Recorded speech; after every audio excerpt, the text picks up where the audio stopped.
En 2008, il a empoché 114 millions de dollars en pariant contre tout Wall Street. L'homme du Big Short, Michael Burry. Aujourd'hui, son portefeuille est à nouveau une bombe à retardement. 67% concentré sur un seul pays que tout le marché fuit. Des options capables de décupler sa fortune ou de tout effacer. Une stratégie radicale à l'opposé de ce que font Buffett ou encore Ray Dalio. Alors une question s'impose, est-ce que Burry voit encore une fois ce que personne d'autre ne voit? Ou bien est-il en train de se tromper au pire moment? C'est ce que nous allons voir aujourd'hui. Bonjour à tous, c'est Sébastien Valton, conseiller en investissement financier et chef des opérations du logiciel Value Investing Screener, Divis pour les intimes. Et aujourd'hui, on va décortiquer ensemble le portefeuille actuel de Michael Burry. Mais on va se demander donc, qui est vraiment cet investisseur iconoclaste devenu une véritable légende après la crise 2008? Vous l'avez certainement vu d'ailleurs dans le film The Big Short que je vous encourage et qui est sur Netflix. Quelle est la logique finalement derrière ces paris les plus audacieux? Mais surtout, quelle leçon un investisseur particulier peut tirer de sa méthode sans risquer de tout perdre? Mais attention, petit disclaimer, ce que vous allez entendre n'est pas une recommandation d'achat ou de vente. Mon objectif est purement éducatif, comprendre, analyser et tirer des enseignements concrets pour mieux investir sur le long terme. Je vous conseille alors de rester jusqu'au bout de la vidéo parce que je vais vous révéler en exclusivité les positions exactes de Michael Burry, positions que vous pouvez trouver sur Internet quand même, mais analyser leur performance et surtout vous montrer ce que sa stratégie peut vous apporter pour construire votre propre portefeuille en bourse. Je vous propose de commencer par le commencement parce que Michael Burry, avant d'être un grand investisseur, c'est justement l'homme du Big Short et derrière ce personnage, il y a toute une histoire. Imaginez un neurochirurgien qui, entre deux gardes de nuit à l'hôpital, analyse des bilans comptables jusqu'à 4 heures du matin. Un médecin qui abandonne une carrière prestigieuse pour parier contre l'ensemble de Wall Street. Un homme que tout le monde traitait de fou en 2005 et qui empoche 114 millions de dollars 3 ans plus tard pendant que le système financier mondial tout entier s'effondre. Ce n'est pas un personnage de fiction, ce n'est pas seulement un personnage de film, c'est Michael Burry. Et aujourd'hui, chaque trimestre, quand il publie son rapport 13F, des milliers d'investisseurs dans le monde entier scrutent ses positions comme il s'agissait d'un texte sacré. Mais qui est vraiment cet homme? Et surtout, qu'est-ce qui fait de lui l'un des esprits les plus uniques de la finance moderne? Je vous l'ai dit, Michael Burry n'est pas un produit de Wall Street. Il ne sort pas d'une école de commerce prestigieuse, son parcours est radicalement différent et c'est précisément ce qui fait sa force. Burry est médecin de formation, plus précisément neurochirurgien comme je vous l'ai dit. Oui, l'homme qui a prédit la plus grande financière du 21e siècle était initialement destiné à opérer des cerveaux, pas à décorter des bilans comptables jusqu'à 3 heures du matin. Mais pendant ses études de médecine, Burry développe une passion obsessionnelle pour les marchés financiers. Là où ses collègues se reposaient après leur garde, lui passait ses nuits à analyser des actions, à éplucher des rapports financiers, à construire des modèles d'évaluation, justement d'évaluation de la valeur réelle d'une entreprise. Il a d'ailleurs créé un blog d'investissement où il partage ses analyses ultra détaillées. Pas de fioritures, pas de marketing, juste des analyses fondamentalistes, chirurgicales, où il démontait toutes les valorisations, repérait les incohérences et identifiait les entreprises sous-évaluées par le marché. Et ces prédictions commencent à se réaliser systématiquement. Et ça n'échappe pas à Joel Greenblatt, une légende vivante de l'investissement value pour ceux qui le connaissent, celui qui a réalisé entre autres 40% de rendement annuel pendant 20 ans. C'est d'ailleurs une vidéo qui peut vous intéresser, j'en ferai une sur la chaîne. Greenblatt tombe alors sur le blog de Burry et il est tout de suite fasciné. Il le contacte, il veut investir. Et pour Burry, c'est le déclic. En 2000, il prend la décision la plus audacieuse de sa vie. Il abandonne la médecine pour fonder son propre hedge fund, Sion Capital. Avec Sion Capital, Burry ne fait pas les choses à moitié. Son approche, je vous l'ai dit, est l'analyse fondamentaliste, mais poussée à son paroxysme. L'analyse fondamentaliste, c'est l'idée qu'une action a une valeur intrinsèque, donc valeur réelle, vous le savez, vous commencez à le connaître sur cette chaîne, basée justement sur les fondamentaux de l'entreprise, donc ses revenus, ses profits, ses actifs, sa dette. Ce n'est pas seulement des courbes comme on peut le voir actuellement dans le trading. Le principe, justement, ce principe développé par Benjamin Graham et popularisé par Warren Buffett, c'est d'acheter quand le prix de marché est inférieur à sa valeur, et c'est ainsi qu'on fait des gains, donc du value, parce que les marchés sont inefficients. Mais Burry va beaucoup plus loin. Il lit les notes de bas de page, il analyse les contrats, il reconstruit les modèles comptables ligne par ligne, il cherche toute anomalie possible que personne regarde. Si, par exemple, Warren Buffett, c'est le chef étoilé qui prépare des menus équilibrés dans le value, il sélectionne les meilleurs ingrédients, les combine intelligemment, crée un portefeuille diversifié et résilient. Michael Burry, lui, c'est le scientifique en laboratoire. Il démonte chaque pièce de la machine, examine chaque composant au microscope, cherche la faille que personne d'autre ne voit. Et quand il la trouve, eh bien, il mise dessus. Mais massivement. Et ça marche. Puisque en quelques années, son capital bat systématiquement le marché, Burry ne fait pas un peu mieux que l'indice, il l'écrase année après année. Mais c'est en 2005 que tout va basculer. Nous sommes au milieu des années 2000. Le marché immobilier américain est en pleine euphorie. Les prix montent sans arrêt. Les banques prêtent à tout va. Les médias parlent d'une nouvelle ère. Les économistes affirment que les prix d'immobilier ne peuvent pas baisser à l'échelle nationale. C'est impossible. Wall Street crée justement des produits financiers complexes basés sur ces prêts immobiliers qu'on appelle les MBS ou Mortgage Backed Securities. L'autre grand produit derrière tout ça, c'est le CDO pour Collateralized Debt Obligations. Le principe derrière, eh bien, une banque regroupe des milliers de prêts immobiliers et vend ce paquet de prêts à des investisseurs sous forme d'obligations. Les investisseurs reçoivent les mensualités des emprunteurs. En théorie, vous conviendrez, c'est génial comme produit financier. Mais il y a un problème colossal. Les banques n'ont plus d'incitation à vérifier si les emprunteurs peuvent réellement rembourser, ce qu'on appelle la solvabilité de nos jours. Elles prêtent, empaquettent, revendent et répètent ce processus à l'infini. Michael Burry, lui, décide de lire les prospectus. Les vrais documents, ceux de centaines de pages que tout investisseur particulier, eh bien, je pense, à l'époque négligeait. Et là, il découvre une horreur. Il analyse des milliers de prêts hypothécaires individuels. Et ce qu'il trouve, des prêts accordés à des gens sans emploi stable, des ninja loans, no income, no job, no assets, des taux d'intérêt ajustables qui vont exploser après 2-3 ans, des gens qui achètent des maisons à 500 000 dollars avec 30 000 dollars de revenus annuels. Et le pire dans tout ça, eh bien, ces prêts qu'on peut, excusez-moi de l'expression, eh bien, dénotés comme pourris, sont notés AAA par les agences de notation. C'est la note la plus élevée, celle des obligations les plus sûres. Burry réalise alors que quelque chose de terrifiant se trame. Le système financier mondial repose sur une illusion collective. Le jour où les prix arrêteront de monter, c'est l'effondrement garanti. Face à cette découverte, Burry prend une décision radicale.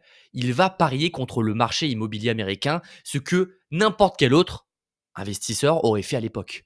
C'était impensable. Problème, eh bien on ne peut pas shorter directement l'immobilier. Alors, Burry convainc les banques de lui vendre justement des crédits défaut swap, les CDS, sur leur MBS. Je vais vous l'expliquer. Un CDS, c'est un peu une assurance contre le défaut. Mais Burry, lui, fait l'inverse. Il achète des assurances sur des prêts qu'il ne possède même pas. C'est un peu comme acheter une assurance incendie sur la maison de votre voisin. Concrètement, eh bien, Burry paye une prime régulière aux banques. Si les prêts font défaut, les banques doivent lui verser la valeur totale de ses MBS, donc de ses prêts. C'est un pari massif avec effet de levier. Si Burry a raison, il gagne une véritable fortune. S'il a tort, il ruine tous ses investisseurs. On entre maintenant donc dans la période 2005-2007 et les banques acceptent, eh bien, en riant la proposition de Michael Burry. Elles le prennent pour un fou. Pour elles, c'est de l'argent tout simplement gratuit. Pendant 2 ans, les primes s'accumulent et rien ne se passe. Le marché continue de monter.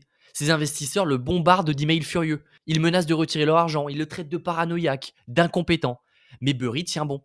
Il relit ses analyses, il sait qu'il a raison, les mathématiques sont claires. C'est juste une question de temps. Et c'est ça le vrai courage en investissement. Avoir raison trop tôt, subir les moqueries, supporter les pertes temporaires et continuer quand tout le monde dit que vous êtes fou. Et c'est là que début 2007, les premiers signaux apparaissent. Le taux de défaut grimpe en flèche, des maisons sont saisies, les prix baissent. En 2008, c'est l'apocalypse. En mars, Bear Stearns s'effondre. En septembre, Lehman Brothers fait faillite. Le crédit se tarit. Les bourses mondiales s'effondrent et Michael Burry encaisse son jackpot. Les chiffres sont hallucinants. 114 millions de dollars pour lui personnellement, plus de 800 millions de dollars pour ses investisseurs. Son fonds affiche plus 489%, alors que Wall Street, lui, s'effondre. C'est l'un des plus grands trades de l'histoire, un homme seul contre le système, et il avait raison. Cette histoire a été immortalisée dans le film The Big Short où Christian Bale incarne Burry avec une intensité remarquable. Depuis, Burry est devenu une véritable légende. Il communique peu, souvent par des tweets cryptiques qu'il supprime quelques heures après. Et chaque trimestre, quand son rapport 13F est publié, des milliers d'investisseurs l'analysent ligne par ligne. Parce que Burry a prouvé quelque chose de fondamental. On peut voir une crise avant tout le monde, on peut parier contre le consensus, mais on n'est jamais sûr d'avoir raison. Et dans certains cas, on peut faire la différence. Mais attention, Burry n'investit pas comme Warren Buffett. Il ne construit pas un portefeuille équilibré qu'il garde 30 ans. Burry fait des paris concentrés, contrariants, avec des instruments très complexes, surtout pour des investisseurs particuliers. Son style est radical, déroutant. Et c'est exactement ce que nous allons décortiquer dans le portefeuille actuel. Mais avant, il y a un élément technique crucial que j'aimerais vous expliquer qu'il faut comprendre, parce que Burry utilise deux outils très différents. Les actions ordinaires, donc son portefeuille d'actions, et surtout les options. Puisque avant de plonger dans ces positions concrètes, on doit absolument clarifier ce point technique qui change tout. La différence entre détenir une action et détenir une option. Parce que dans son dernier 13F que j'ai vérifié, j'ai fait des recherches, Burry ne fait pas qu'acheter des actions classiques, il achète massivement des options call. Et ça change radicalement la nature de son pari. Donc alors, petit point pédagogique assez rapide, je vous le promets. Les actions ordinaires, eh bien, quand vous achetez une action Apple ou Google, vous le savez, vous achetez littéralement un morceau de cette entreprise. Ça vous donne, on l'a vu dans la précédente vidéo d'ailleurs, entre classe A et classe B, un droit de propriété sur une fraction de l'entreprise, un droit aux dividendes si l'entreprise distribue, et un droit de vote lors des assemblées générales. Et surtout, vous profitez directement, 1-1, de la hausse ou de la baisse. Si l'action monte de 10%, votre position prend 10%. Si elle baisse de 20%, vous perdez 20%. Vous pouvez garder cette action indéfiniment, elle n'a pas vraiment de date d'expiration. C'est l'investissement classique, celui des plus grands investisseurs. Vous achetez une part dans une bonne entreprise et vous la gardez longtemps à la Warren Buffett. Les options call, eux, eh bien, c'est plus un contrat effet de levier. Parce que le call en lui-même, c'est complètement différent. C'est pas une action. C'est un contrat qui vous donne un droit, mais pas une obligation. Vous payez une prime, mettons par exemple 5 dollars, pour acheter le droit d'acheter une action à un prix fixe, qu'on appelle le strike en finance. Mettons par exemple 100 dollars, avant une certaine date limite, mettons par exemple 6 mois. Maintenant, un exemple concret. Imaginez l'action, allez, Value Investing Screener, qui se trade à 100 dollars aujourd'hui. Vous avez deux options. Option 1, acheter l'action, donc 100 dollars. Si elle monte à 120 dollars, vous faites plus 20 dollars, donc plus 20%. Si elle reste à 100 dollars, 0%. Si elle baisse à 80 dollars, vous perdez 20%, donc 20 dollars. La deuxième option, c'est acheter un call, 5 dollars avec un strike à 110 dollars. Ce qui veut dire que si elle monte à 120 dollars, vous achetez alors, vous exercez votre droit à 110, vous revendez à 120 et vous avez fait 10 dollars de gain, moins 5 dollars de prime, plus 100%. Si elle reste à 100 dollars, le contrat ne vaut rien, il y a une perte totale de la prime. Si elle monte à 108 dollars, toujours en dessous de votre prix strike, vous faites aussi une perte totale. Est-ce que vous voyez vraiment la différence derrière? Avec une action, les gains et les pertes sont proportionnels, il n'y a pas de date limite, il y a une certaine stabilité. Avec un call, c'est un effet de levier massif à la hausse, mais une perte totale si ça ne monte pas assez vite. Imaginez-le avec l'immobilier. Imaginez par exemple acheter une action, c'est égal acheter une maison. Vous payez donc 300 000 euros, elle vous appartient. Si la maison prend 10%, vous gagnez donc 10% de 300 000 euros, 30 000 euros, et vous pouvez la garder 40 ans. Imaginez maintenant qu'acheter un call, c'est verser un acompte pour réserver une maison à prix fixe pendant 6 mois. C'est-à-dire vous payez maintenant et vous dites, bon, elle est réservée à un certain prix pendant 6 mois, comme ça je suis sûr de l'avoir. Imaginons que vous versez 10 000 euros d'acompte pour acheter à 320 000 euros. Si la maison vaut 380 000 euros dans 6 mois, c'est une bonne affaire. Vous achetez à 320 000, vous revendez direct à 380 000, 50 000 euros net sur 10 000 euros investis, vous avez fait x5. Génial. Si elle vaut toujours 300 000 euros, pourquoi payer 320 000 euros? Vous abandonnez alors et il y a une perte totale de la compte, soit 10 000 euros. Donc, c'est pour bien comprendre la différence, c'est que c'est un outil de spéculation à court terme, pas d'investissement à long terme. Ça demande que trois choses se passent, que le sous-jacent monte, il monte assez, donc au-dessus du strike de la prime, il monte assez vite avant l'expiration. Si une seule condition manque, eh bien vous perdez absolument tout. Mais alors, pourquoi Burry utilise les deux? Parce que lui, il combine les deux mondes. Des actions pour certaines convictions long terme, des calls pour des paris agressifs où il anticipe un mouvement fort à court terme. Quand Burry achète des actions, il dit bon, cette entreprise est sous-évaluée, je veux en être propriétaire.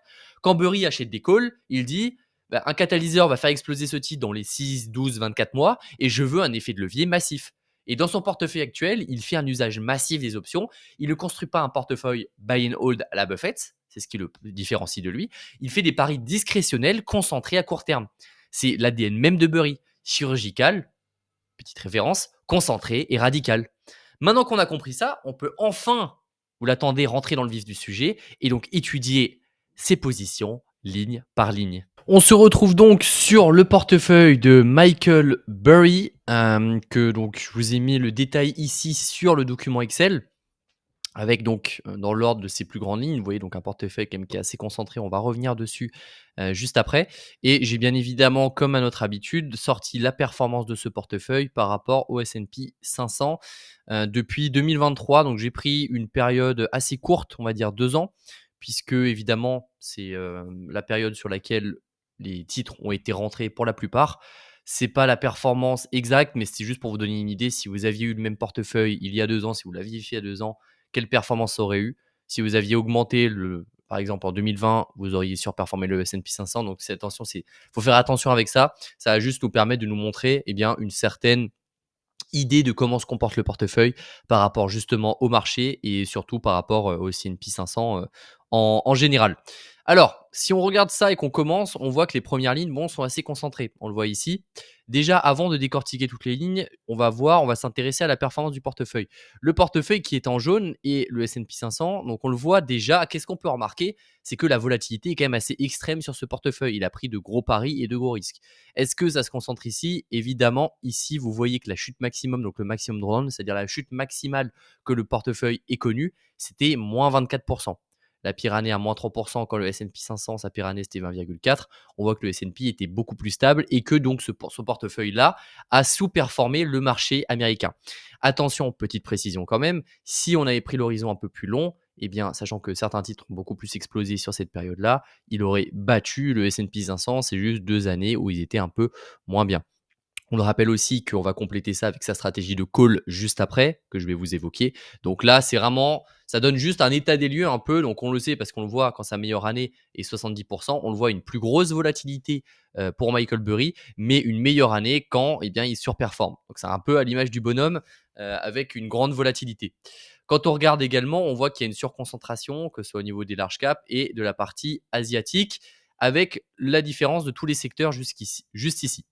Qu'est-ce qu'on remarque donc? Je vais revenir sur les lignes, on reviendra sur ça juste après.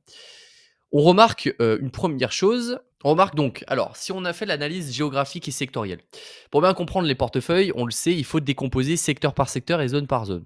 On le voit ici, donc là, quand on le regarde et qu'on additionne et qu'on se penche sur cette partie-là, voilà, que l'Asie et principalement la Chine représentent 67% de son portefeuille.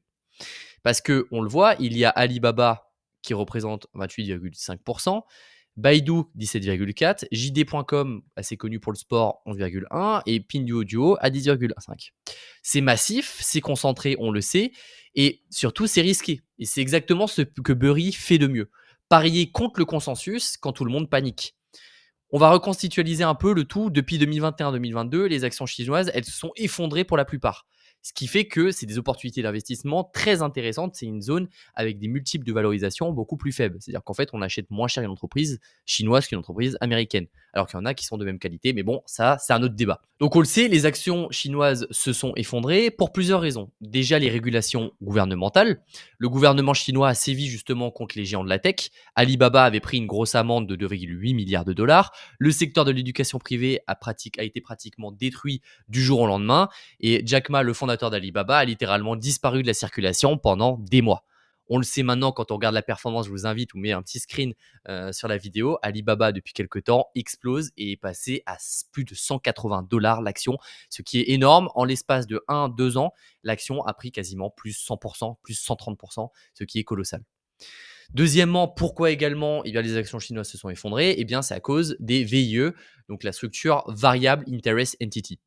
En d'autres termes, les actions chinoises cotées aux États-Unis ne vous donnent pas réellement la propriété en fait de l'entreprise chinoise et vous possédez une entité offshore, généralement aux îles Caïmans, qui a un contrat avec l'entreprise chinoise réelle.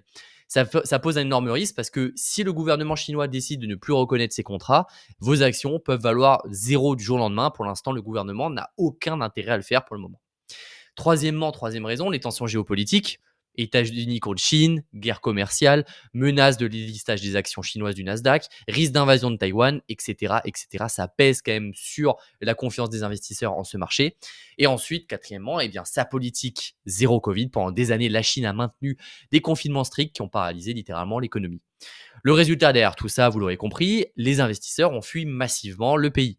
Les fonds ont vendu leurs positions chinoises et les valorisations se sont totalement effondrées. Et c'est exactement à ce moment-là que Burry a frappé. Pourquoi alors il parie sur la Chine? En août 2023, Burry a posté un tweet énigmatique sur X, anciennement Twitter, avant de le supprimer quelques heures après, comme il le fait souvent. Je cite: La Chine ascendante ressemble étrangement aux empires ottomans. Si on décrypte rapidement cette référence historique, c'est en fait une analogie des empires. Parce qu'au XVe siècle, il y avait deux grands empires. L'empire byzantin, donc l'héritier de Rome, autrefois puissant, mais vieillissant, corrompu, affaibli de l'intérieur, et l'empire ottoman, jeune, dynamique, en pleine expansion. Tout le monde croyait que Byzance était invincible, Constantinople était la ville la plus fortifiée du monde, et pourtant en 1453, les Ottomans l'ont conquise. L'ancien empire est tombé, le nouvel empire a dominé pendant des siècles. Donc la traduction moderne de ce tweet: les États-Unis, ça représente l'empire byzantin, endettement colossal, plus de 35 milliards de dettes publiques, division politique, infrastructures vieillissantes, désindustrialisation, et je ne parle même pas de l'Europe, et la Chine, l'empire ottoman, en pleine ascension, investissement massif dans les infrastructures, nouvelle route de la soie, Belt and Road Initiative, contrôle technologique croissant, influence géopolitique en expansion, ils ont tout pour gagner. Et Burry d'ailleurs n'est pas le seul à faire cette analyse. Ray Dalio, qui est le fondateur du plus grand hedge fund du monde, donc Bridgewater Associates, eh bien, il dit exactement la même chose. Dans son livre Principles for Dealing with the Changing World Order, il analyse en fait les cycles des empires sur 500 années et conclut que les États-Unis sont en phase de déclin relatif, tandis que la Chine est en phase ascendante. Mais attention, Burry ne dit pas que la Chine va dominer le monde demain, il dit que le marché sous-estime massivement la Chine et surestime ses risques, ce qui est une opportunité d'investissement, et c'est pourquoi qu'il est investi du coup sur Alibaba, le plus grosse de ses positions, et son portefeuille est quasiment concentré quand on prend que ces positions-là à quasiment 67%, ce qui est énorme. Et on le voit ici, donc avec l'Asie et la Chine en principal pays investis. Maintenant que c'est dit, qu'est-ce qu'on observe d'autre si on va regarder du côté de tous les secteurs et des autres pays? En regardant donc cette partie-là, donc le healthcare, et quand on regarde les entreprises qui sont dedans, on voit que eh bien, la santé US représente quasiment 15% du portefeuille. C'est un secteur assez défensif. Avec HCA Healthcare, on le voit ici, Molina Health et Otka Health, Burry fait quelque chose de complètement différent dans son portefeuille. Il ne cherche pas un home run spéculatif, il cherche de la stabilité. Donc, il a un gros pari, mais il cherche aussi stabilité, cash flow récurrent et résilience qui augmente en fait la diversification de son portefeuille. Le secteur de la santé aux États-Unis, on le sait, il a plusieurs avantages. Déjà, une demande qui est assez inélastique. Ça veut dire qu'en fait, les gens ont besoin de soins de santé, peu importe la conjoncture économique. Donc, récession ou pas, eh ben, vous allez chez le médecin si vous êtes malade. C'est comme ça que ça se passe. Des cash flows aussi, deuxièmement, qui sont prévisibles. Les hôpitaux et les assurances de santé génèrent des revenus extrêmement réguliers. Ce ne sont pas des entreprises forcément cycliques. Et troisièmement, eh bien, des barrières à l'entrée. Parce que impossible de créer un réseau hospitalier en claquant des doigts du jour au lendemain, surtout aux États-Unis. Régulation, accréditation, infrastructure qui crée justement des moats, donc c'est-à-dire des fossés concurrentiels, tout ça est énorme.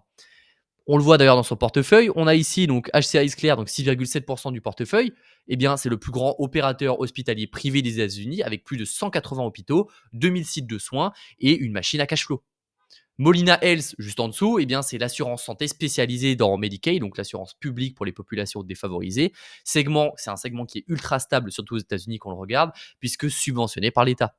On a également Oscar Health, donc une assurance santé tech plus moderne, qui digitalise vraiment l'expérience patient, avec une plus petite position, plus risquée, mais un potentiel de disruption beaucoup plus faible. Et alors pourquoi Burry donc les détient?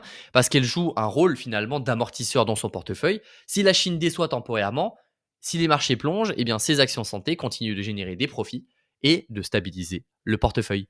C'est la partie, on va dire, ennuyeuse pour les traders, mais solide de son allocation. Quand on regarde encore une fois, donc on va retourner sur les secteurs, on voit qu'est-ce qu'il y a aussi également, consumer defensive. Et quand on regarde un peu la composition donc, de son portefeuille, on le voit, donc il y a Estée Lauder, juste ici avec 9,3%. On a VF Corporation qui est juste ici avec 3%. Et on a enfin Canada Goose que vous connaissez bien, 0,4%, c'est une entreprise quand même assez connue. Ici, Burry, en fait, parie sur des marques avec un pouvoir de fixation des prix, c'est très important. Parce que là, on est sur de la consommation du luxe. C'est ce qu'on appelle en finance le pricing power.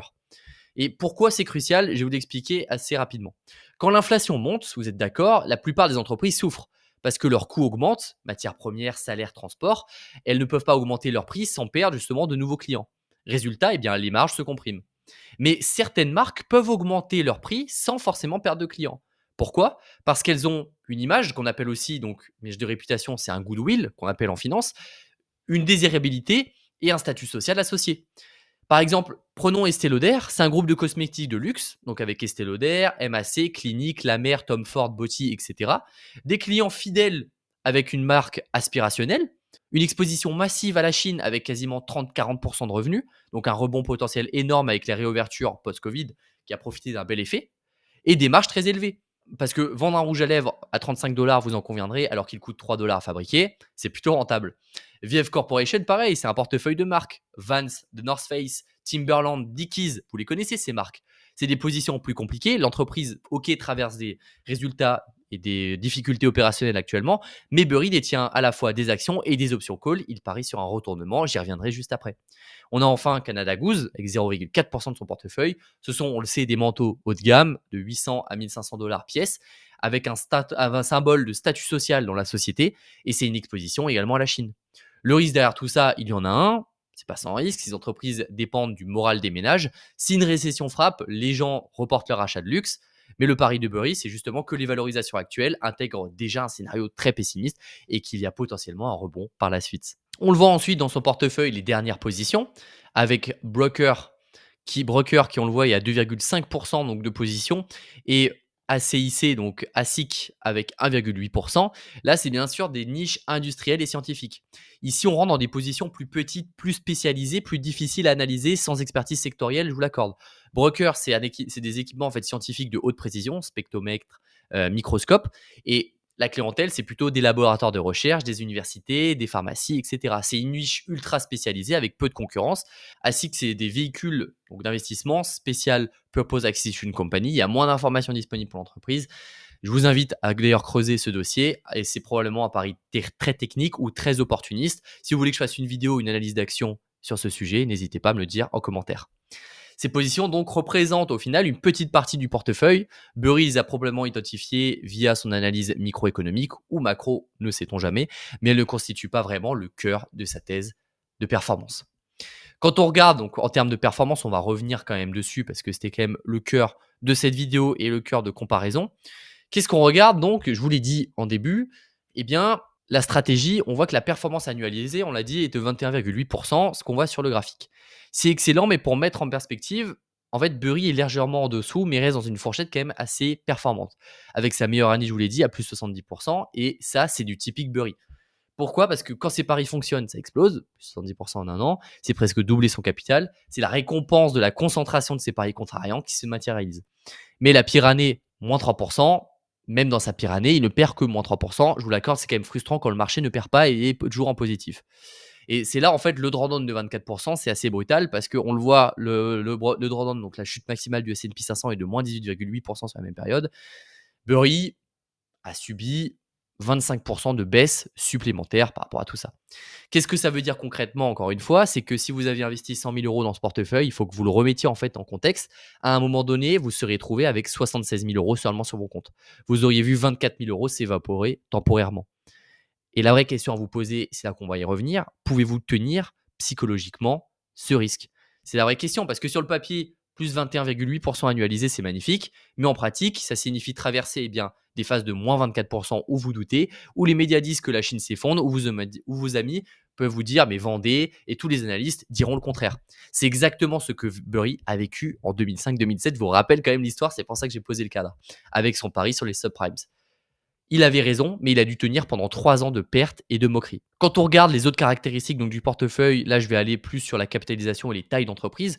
On le voit, donc les large caps représentent quasiment 80% du portefeuille, avec Alibaba, Baidu, JD, Estée Lauder, etc.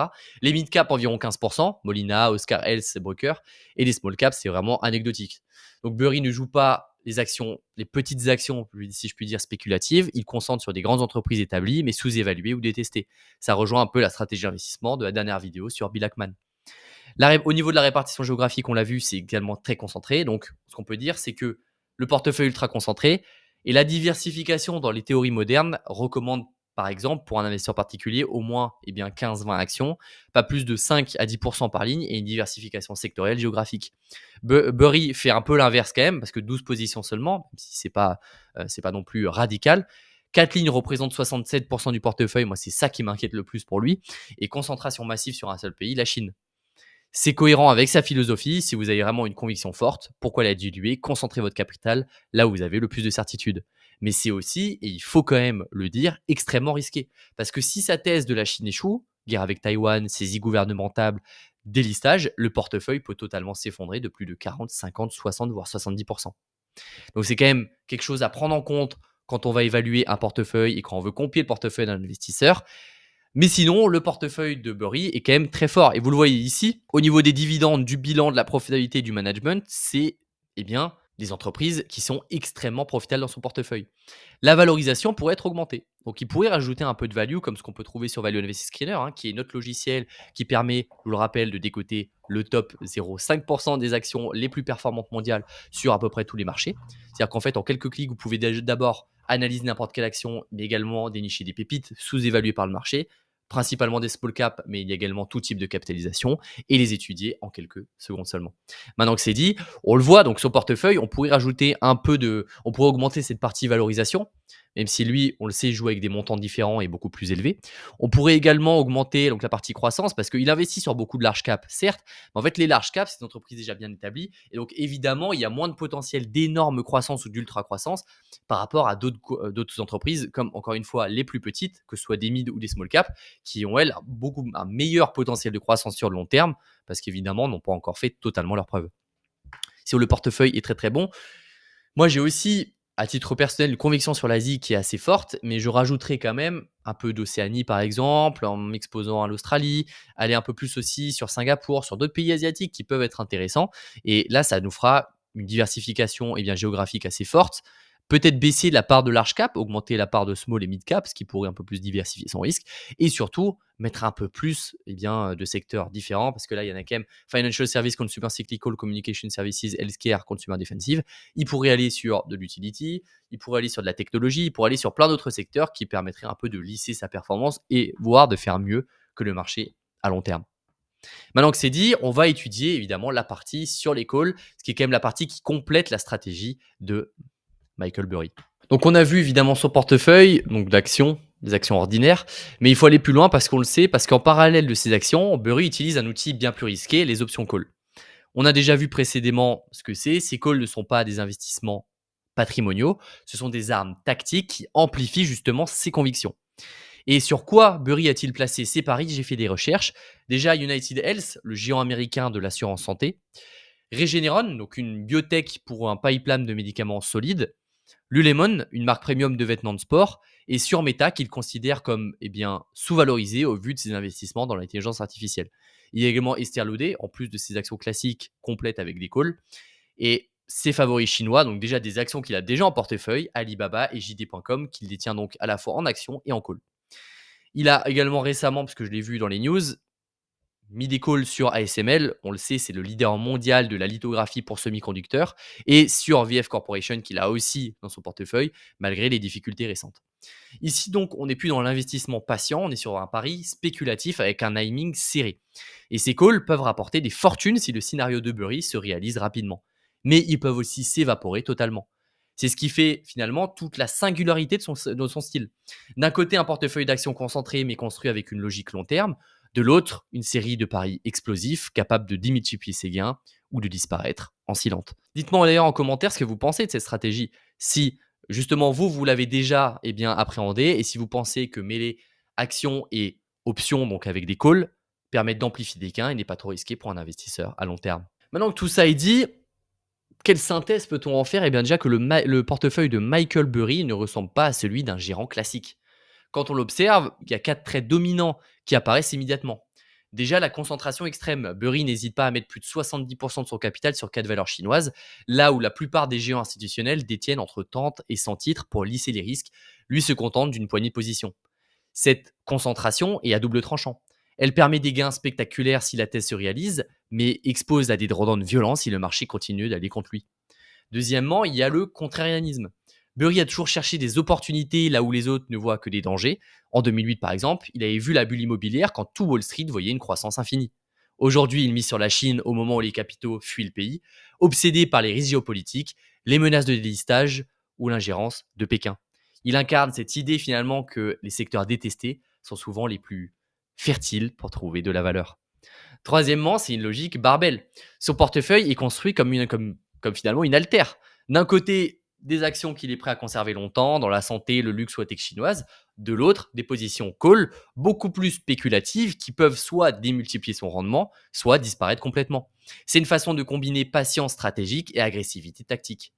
Et enfin, quatrièmement, c'est une volatilité de son portefeuille qui est totalement assumée. Burry n'a pas peur de paraître fou, il préfère être seul avec une conviction forte, quitte à encaisser des pertes importantes, temporaires, plutôt que de diluer ses idées dans un portefeuille moyenne de marché. Pour lui, la volatilité n'est pas le risque, le vrai risque, c'est la perte permanente de capital.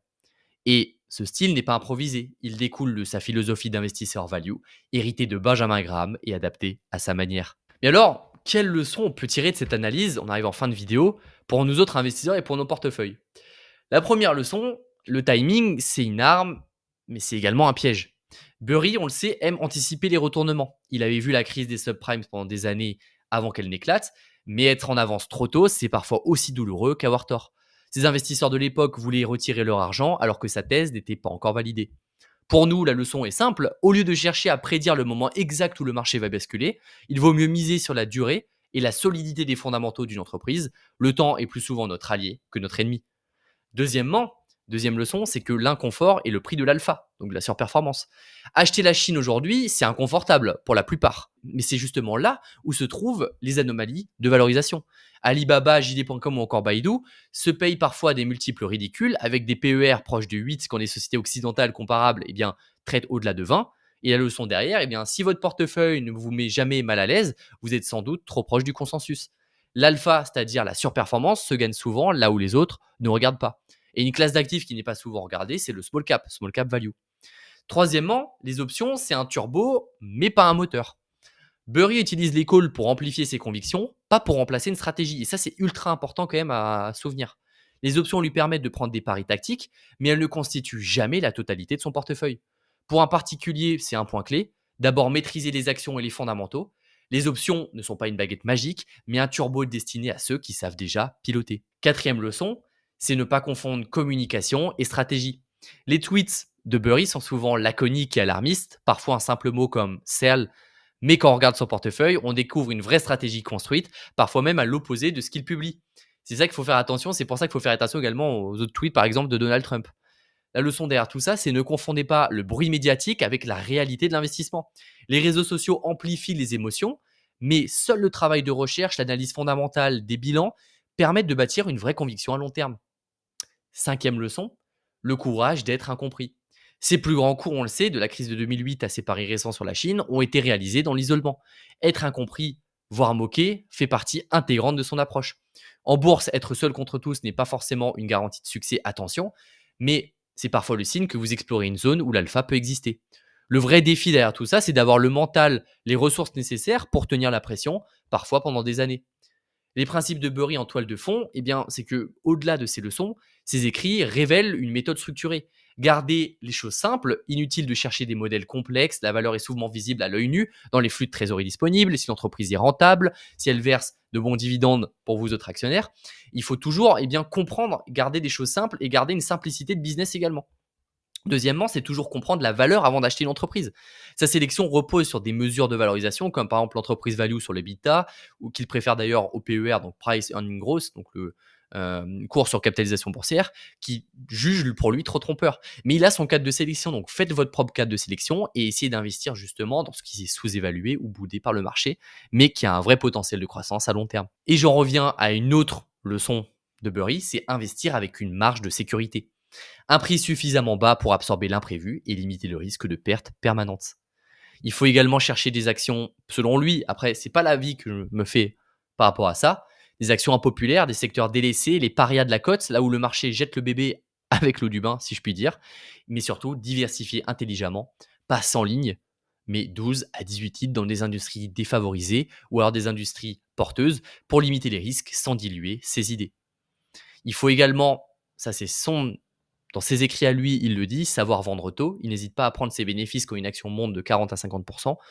Nous, de notre côté, on est plus sur une approche buy and hold, donc à long terme, mais également couper vite ses pertes. Dès qu'une position plonge de 10 à 15 il préfère encaisser la perte plutôt que de risquer l'explosion de son portefeuille. Pour ça, pour d'autres investisseurs à long terme, quand une position perd à 10-15 ça pourrait être en fait un prix bradé, parce qu'on le sait, on est sûr de la qualité du business et de l'analyse fondamentale. Donc, on pourrait racheter cette action pour justement faire une meilleure performance. Mais encore une fois, ce n'est pas une recommandation. Chacun sa stratégie et évidemment son raisonnement à long terme. N'hésitez pas à me dire en commentaire, vous, quelle est votre stratégie pour qu'on puisse un peu échanger justement sur ces analyses de portefeuille et également pouvoir débattre justement sur ces dernières positions. On arrive donc en fin de vidéo et ce qu'on peut dire, c'est que Michael Burry, c'est un investisseur qui refuse les compromis. Son portefeuille, on l'a vu, il le prouve, peu de lignes, des paris assumés, une exposition massive à la Chine au moment où tout le monde tourne le dos à ce marché. Ajoutez à cela des options call à haut risque et vous obtenez un mélange explosif. D'un côté, la patience stratégique, de l'autre, des paris tactiques capables de démultiplier ses gains ou de disparaître. Mais au fond, la vraie leçon n'est pas de copier ses positions, encore une fois, c'est de comprendre son état d'esprit. Être prêt à investir là où c'est inconfortable, être capable de rester seul avec ses convictions quand on est sûr de ses analyses et savoir que la volatilité n'est pas forcément un ennemi. C'est souvent le prix à payer pour aller chercher de l'alpha. On peut également accepter d'avoir des pertes et de faire des erreurs. Personne ne fait des erreurs si personne n'investit. L'investissement vous entraînera à faire des erreurs, mais c'est comme ça que vous allez apprendre. Alors oui, Burry restera peut-être à jamais l'homme du Big Short, mais son portefeuille actuel nous rappelle qu'il n'est pas qu'un investisseur du passé. Il est toujours ce chercheur obsessionnel de valeur, prêt à encaisser l'incompréhension et la douleur à court terme pour espérer justement avoir raison sur le long terme. Et c'est peut-être là la plus grande leçon pour nous. Investir, ce n'est pas chercher à être populaire, c'est accepter d'avoir raison, parfois seul et souvent pendant longtemps. J'espère que cette vidéo vous a plu, que ce format d'analyse de portefeuille justement de personnalité publique vous plaît. N'hésitez pas à me dire comment je pourrais améliorer ce format, ce que vous aimeriez voir. Un investisseur par exemple, où vous aimeriez découvrir le portefeuille. Comme je vous l'ai dit dans la précédente vidéo, les portefeuilles de nos abonnés et des utilisateurs VIS qui vont être analysés pour les portefeuilles restants et on va les faire tous ensemble en vidéo. Et ensuite, je vous proposerai de faire une nouvelle vague d'analyse, de m'envoyer vos portefeuilles pour qu'on essaye de faire évoluer ce format tous ensemble. N'hésitez pas à me dire en commentaire non plus si vous avez d'autres idées de vidéos, de formats qui vous plairaient. J'étais très content d'avoir fait cette vidéo avec vous. C'était Sébastien sur la chaîne Value Investing Screener et je vous dis à très bientôt pour continuer à parler long terme.